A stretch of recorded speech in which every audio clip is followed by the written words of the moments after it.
Halo semuanya, Assalamualaikum warahmatullahi wabarakatuh. Kenalin, nama aku Bi Permata NS, aku dari kelas 12 dari kelompok 5 nih. Nah, kali ini aku lagi sama Bu Luluk selaku guru biologi di SMAN 50 Jakarta. Nah, kenapa sih aku ngambil Bu Luluk untuk diwawancara? Karena Bu Luluk adalah salah satu yang paling dekat ruang lingkupnya dengan para remaja, dan juga tema yang kita ambil, judul yang kita ambil masih dekat nih sama biologi. Oke, Bu Luluk, aku mau tanya.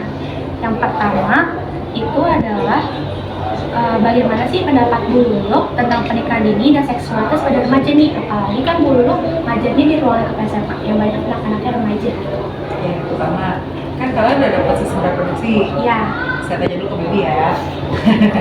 Jadi kalau di sistem reproduksi itu kapan sih waktu yang tepat atau sistem reproduksinya matang kira-kira umur? Kalau udah umur 21 ke atas untuk wanita. 19 ya, jadi udah. Umur mengaruhi kematangan proses pernikahan. Kalau iya, kenapa gitu? Enggak. Kalian juga udah belajar kemarin pertumbuhan sama perkembangan gitu ya. Dewasa itu beda sama kemudian umur. Dewasa adalah sesuatu yang dibentuk. Kamu mungkin menjadi lebih dewasa ketika kamu mengalami lebih banyak persoalan hidup dibanding teman-teman gitu misalnya. Jadi tidak selamanya umur yang lebih tua artinya lebih dewasa, bukan. Tapi bukan juga kemudian menjustifikasi bahwa dia udah dewasa kok umur 16 nggak apa-apa dong berarti kalau misalnya dia menikah. Tidak juga gitu ya, bahwa memang sekali lagi umur dan kedewasaan itu berbeda. Jadi buat saya kalau memang di usia 20-21 tahun yang penting kan udah di atas 19 nih, kemudian mereka merasa sudah siap untuk mengambil keputusan dan kemudian menikah, buat saya it's okay gitu ya. Balik lagi tadi, kalau misalnya memang mereka dua-duanya gitu kan siap untuk menikah gitu kan dan tahu konsekuensinya gitu kan. Apa dampak dari pernikahan dini sih? Kalau misalnya kan tadi ada yang emosionalnya nggak stabil tuh, jadi kayak udah deh putus padahal nikah gitu. Nah, selain itu tuh ada dampak apa aja sih Bu untuk kedua belah pihak nih, untuk cowok dan ceweknya? Oke.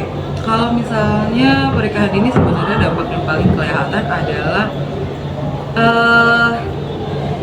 kalau mereka memiliki anak sebenarnya. Kalau misalnya nggak punya anak kayaknya jatuhnya ke diri masing-masing aja kan. Tapi kalau kita sudah punya anak, karena misalnya usianya masih muda, orang-orang yang menikah dini itu memiliki lebih sedikit informasi tentang bagaimana kemudian mengasuh anak yang baik, atau kemudian akhirnya memasrahkan pada orang tua mereka gitu, alias kakek neneknya gitu si anak yang dilahirkan, bukan merekanya sendiri gitu. Karena balik lagi karena mereka tidak memiliki kesiapan tadi. Tapi kalau misalnya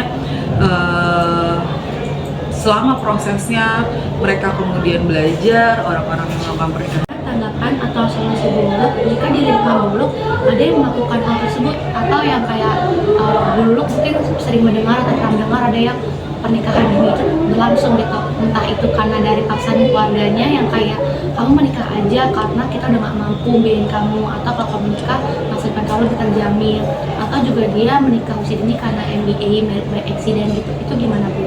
Oke, satu-satu saya bahas sekarang perbedaannya cukup signifikan. Buat yang MBA, saya tidak pernah menyarankan kemudian orang yang MBA kemudian dia menikah. Kenapa? Karena buat saya ketika kejadian tersebut aja married by accident, artinya berarti kan yang sosok laki-lakinya tidak bertanggung jawab untuk menikahi dulu baru kemudian hamil gitu kan. Jadi orang-orang yang seperti itu buat saya mendingan tidak usah gitu dinikahi, karena memang dari awal tadi terlihat tidak tanggung jawab gitu kan. Apakah pemberian pendidikan seputar seksualitas itu harus diberikan di lingkungan sekolah?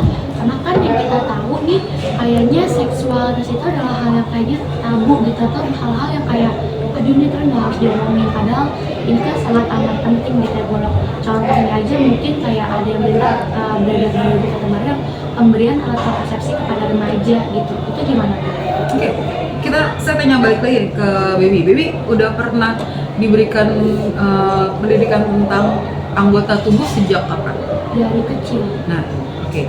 Jadi sebenarnya semuanya kalau misalnya TK gitu ya. Kalau misalnya nggak ada yang TK berarti ini agak skip, tapi di SD masih dikasih. Jadi dari TK itu guru-guru sudah memberikan itu sebenarnya anggota tubuh mana yang boleh disentuh oleh orang lain, anggota tubuh mana yang hanya boleh disentuh oleh diri sendiri. Nah, itu kan berarti sudah pendidikan seks sebenarnya gitu ya. Jadi teman-teman kalau bisa dikategorikan sebagai pendidikan seks, tidak serta-merta itu adalah tentang hubungan Pendidikan seksualitas untuk remaja. kayak tadi udah saya jawab ya. Jadi sebenarnya adalah lebih karena tadi saya mereka memiliki akses terhadap pengetahuan, mereka memiliki wawasan atau ilmu tentang diri mereka sendiri yang kemudian kita harap mereka menjadi lebih bertanggung jawab pada diri sendiri. Nah, yang terakhir yang gue lakukan ada di undang-undang itu harus 19 tahun baru terdaftar negara gitu ya bro.